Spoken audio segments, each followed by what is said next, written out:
एक घने जंगल के किनारे फूलों से सजी एक छोटी सी प्यारी गुफा थी। उस गुफा में एक बूढ़ी लोमड़ी अकेली रहती थी। उसका कोई परिवार नहीं था। वो खुद ही अपना ध्यान रखती, खुद ही गाती और खुद ही नाच लेती थी। ला ला ला हाय, मेरी ये छोटी सी दुनिया, अकेले रहने का स्वाद ही कुछ और है। ना किसी की चिक चिक, ना किसी की झिक झिक, बस मैं और मेरा प्यारा सा घोंसला। उसे अपनी तन्हाई बहुत प्यारी थी। धीरे धीरे मौसम बदला और बहार आई। फूल खिले, हवा महकी, लेकिन फिर अचानक आसमान में काले बादल छा गए और एक जोरदार आंधी शुरू हो गई। कई दिनों तक चलने वाली इस आंधी ने पूरे जंगल में धूल और पत्तों का तूफान ला दिया। उसी तूफानी रात एक भूखी प्यासी जवान लोमड़ी, जिसका नाम चंपा था, जंगल में भटक रही थी। अरे राम, ये कैसी भयानक आंधी है। अगर ऐसी हवा चली तो मैं तो उड़ ही जाऊंगी। उफ, पेट में भी चूहे कूद रहे हैं। वो भीगी हुई, थकी हुई और भूख से बेहाल थी। छिपने के लिए जगह और खाने की तलाश में चंपा की नज़र उस गुफा पर पड़ी, जहाँ से हल्की रोशनी आ रही थी। उसे लगा कि आज रात के खाने का इंतजाम हो गया। ओहो, वाह भाई वाह, लगता है किस्मत खुल गई। वहाँ तो रोशनी है, मतलब कोई तो है, और अगर कोई है तो खाना भी होगा। मजा आ जाएगा। चंपा चुपके से गुफा के पास पहुंची।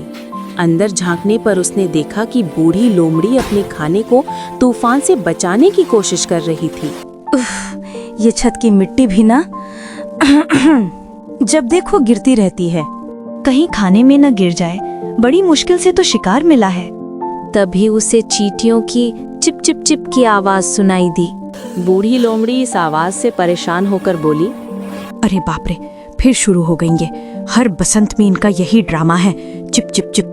उफ, मेरे तो रोंगटे खड़े हो जाते हैं इस आवाज से। शेरों से लड़ लूं, पर ये बर्दाश्त नहीं होता।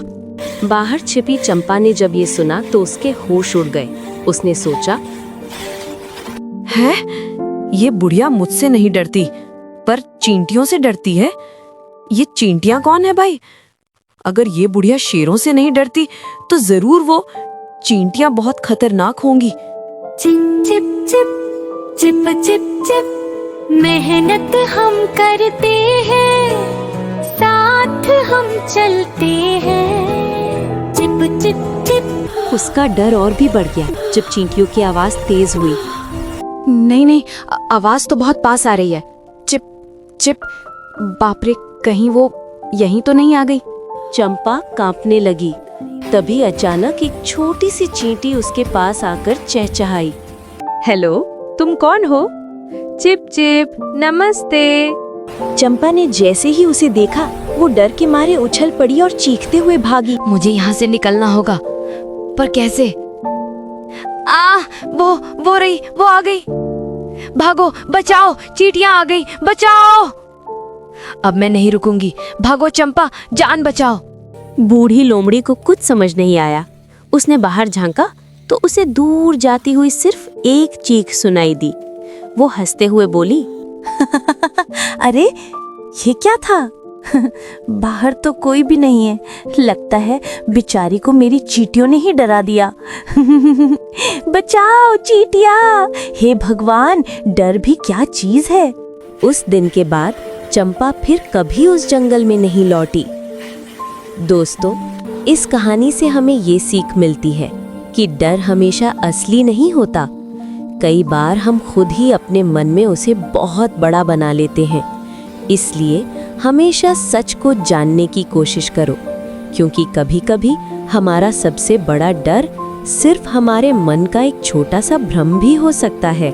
अगर ये कहानी आपको पसंद आई तो इस वीडियो को लाइक करके चैनल को सब्सक्राइब जरूर करो। हम ऐसी ही कहानियाँ आपके लिए लाते रहते हैं। अब मिलते हैं किसी और मजेदार कहानी के साथ। तब तक अपना ख्याल रखें। धन्यवाद।